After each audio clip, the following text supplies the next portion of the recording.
journeytoforever.org. It's spelled right here. You can see it also. I think that very few people in America are put behind bars when chronically addicted to drugs for simple possession. I think that's a false argument. I think the number of arrests we're quoting on marijuana are sort of nonsense. 4.1 million marijuana arrests during the Clinton years.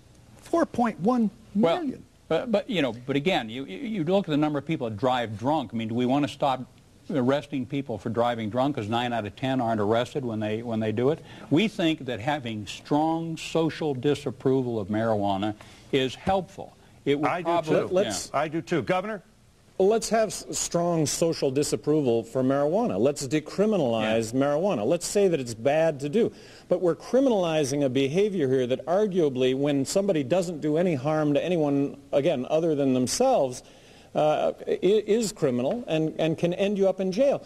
Look, the government maintains that there are about 13 million users of drugs on a fairly regular basis. I just find this incredible to believe, given that we're arresting 1.6 million people a year on drug-related crime. That's like 1 out of 7.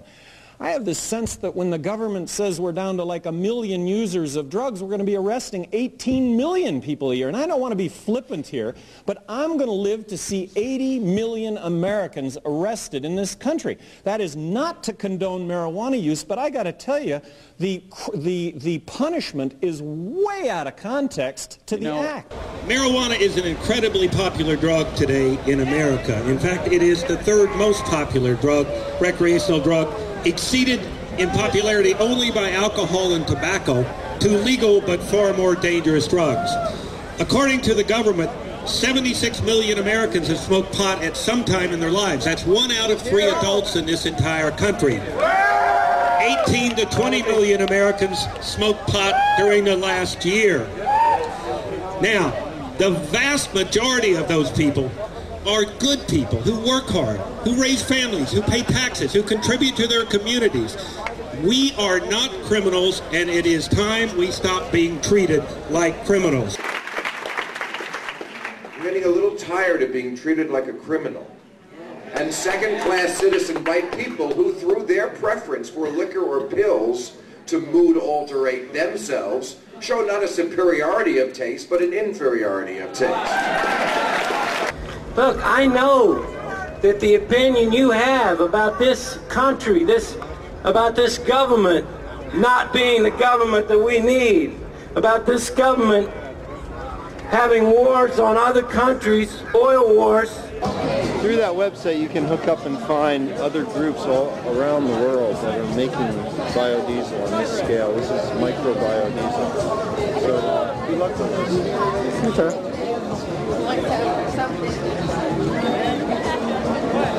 So you are the creator of this, right?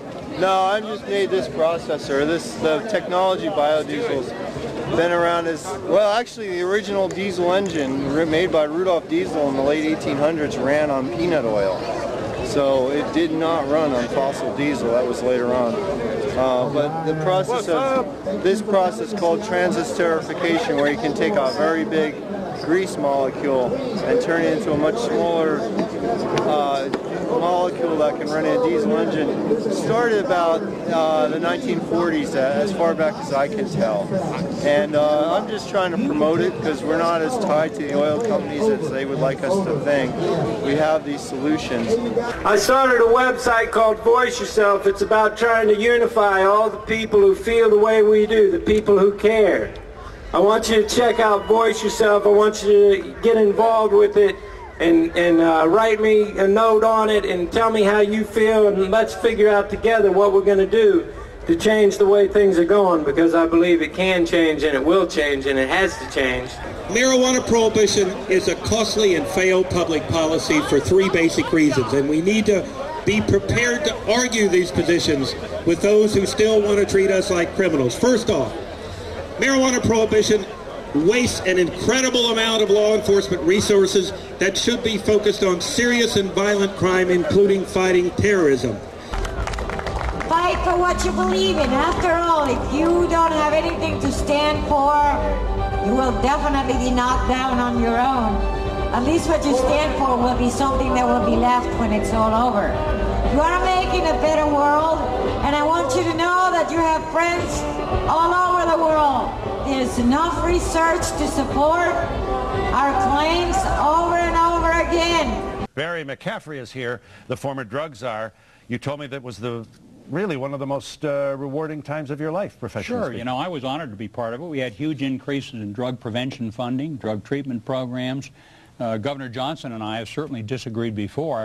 I've come here today to bring you a message from the prisoners of war in America. The war on drugs is a fraud! You know, great respect for him as a person, but we're also listening to a guy that called for the legalization of heroin. New Mexico is the highest death rate of heroin in the country. I personally find, I got to cut in here right now. His views on this never advocated the legalization of heroin. Never. Talked about harm reduction strategies for heroin, and we have cut down the usage of death. We've cut down death from heroin from overdose in the state of New Mexico, and nobody seems to really care about that, and that's what we've done.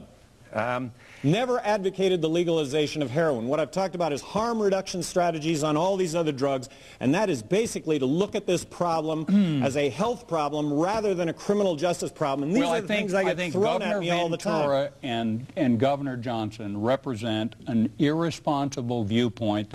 We waste between $7.5 billion and $10 billion every year in this country trying to identify, chase, arrest, and jail marijuana smokers.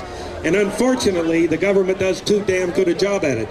They arrest over 700,000 people each year in this country simply on marijuana charges. 88% of those arrests are for simple possession. We figured we had 2 tons of hemp products in our basement, and that was enough for the life sentence. If it wasn't marijuana, any other drug, it would have been the death penalty. But it was a life sentence without possibility of parole for having hemp in the basement. And it's been downhill from there. You know, just because the government did that to the hemp industry, it lost momentum. We were just there. We were on the brink of it. We were doing the big natural food shows, and there were 23 hemp booths, and every manufacturer out there was looking at how they were going to put hemp into their line of products. And the DEA put the kibosh on it. General, I have to say, you are ascribing the word you're using the word irresponsible to describe a stance that has been assumed by former Secretary of State George Shultz. No, wait, I talked about heroin by Milton use. Friedman. I talked about heroin use and 48,000 dead a year from drugs in America. So. Well, the governor is denying that. I wish it were possible, because I think you're both civil people here, responsible people. I know that the governor is bone dry, no alcohol, no nothing. And I think, you know, he is saying, like so many others are saying, that we're looking a little bit hysterical here. There's another marijuana smoker arrested in this country every 46 seconds. And the reason I want to bring this up is because how important people are, and that means you guys. Basically, right now you can go to Staples and buy hemp paper. It's the Heritage, yes, right, Heritage Bond. Heritage Bond paper. It's got 10% hemp in it. So we need you guys to go out there and buy those hemp products. Okay, cool. This industry as it exists now is built by people like you. This country was built by people like you. So that means the power has to come back to you. You have to get on the juries and acquit, but you also have to get out there, buy hemp products, and get involved in manufacturing hemp products, and work with the Hemp Industries Association. What is the deal? What's holding us back right now? Like what is the one obstacle in which we must overcome? Apathy. It's also, I should mention, very good fuel in that by growing the vegetable that you make your biodiesel out of, whether it be canola or corn or olive oil, whatever you're using, you're going to be pulling 2 and 3 times as much carbon dioxide. That's a problem. Carbon dioxide is one of the problems with global warming. You're going to be pulling, by growing these plants, you're going to be pulling 2 or 3 times as much carbon dioxide out of the atmosphere to make the cellulose of the plants as the carbon dioxide that will come out the tailpipe when you burn the fuel later. So it's a very important contender for fighting global warming, and we should all be demanding that the oil companies be selling biodiesel, and our farmers can grow. There's a lot of farmers in this country that are paid not to grow.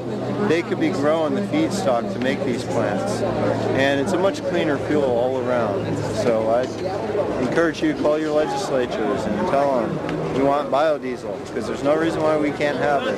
It's all over Europe, like I said. It's all over the place. It's just Americans, we're not offered these alternatives. No. And we have to demand them, and that's the only way they're going to get it. Ask yourself this, or ask your friends and relatives this.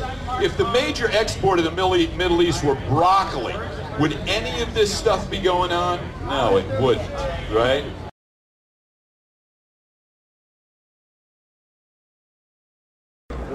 Oil war is an interesting term because it's the #1 and the #2 industry in the world. The war industry being #1, the oil industry being #2. The prison industry being the fastest growing industry. It's about oil, and it's about our industrial machine and the automobiles being based on burning dead dinosaurs, petrochemicals. So definitely check out the brother over here with the biodiesel display. Now we're doing a hemp car this weekend, next weekend, in it's going to go through Missouri this summer and South Dakota. South Dakota is the hottest state for hemp going. And then we got a hemp motorcycle project happening. And then the other one we're working on, and I'm going to be up there next week, we got this hemp boat. We think this hemp boat's going to go over 100 miles an hour. And we're going to start racing the hemp boat. But we're in a unique situation. Because even though Gore won, he lost because he was too chicken shit to come out and say something decent about marijuana. Now, I don't know whether Clinton smokes. I actually think Clinton never did smoke. I actually think Clinton didn't use drugs. But I know that Gore did. He likes the Grateful Dead. He had the Grateful Dead to Blair House, the Vice President's house, and had dinner with him. He's been in some very smoky places. And I know as a fact, and I'm not going to tell you how, but you just have to take my word for it. I know as a fact that he smoked medical marijuana since he lost the election. But let's go from there.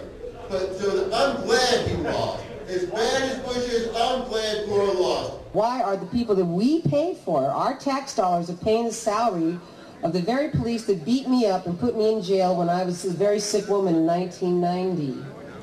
I went to jail for medical marijuana. I came out of jail sicker than ever, but very righteously indignant. And here I am today going mano a mano with the federal government. But we have a good argument. What is the rational basis? What is it that why they can't look at the science of marijuana as medicine, why they can't look at the science of industrial hemp, which could change the whole dynamics and end the war all over the world, because the war all over the world right now is all about oil. Now tell me, if someone were to turn like hemp into an oil and put it through this system right here, would it work? Oh yeah, that's called. Yeah, you can make biodiesel from hemp. I went to Hawaii a few weeks ago, and the only legalized area for industrial hemp licensed by the government as a pilot project was right outside Honolulu. And we go outside, there's this area circumscribed by a fence, and then an area the size of this stage where this plant is being grown. So we are clearly wasting an enormous amount of law enforcement resources that must be focused on serious and violent crime.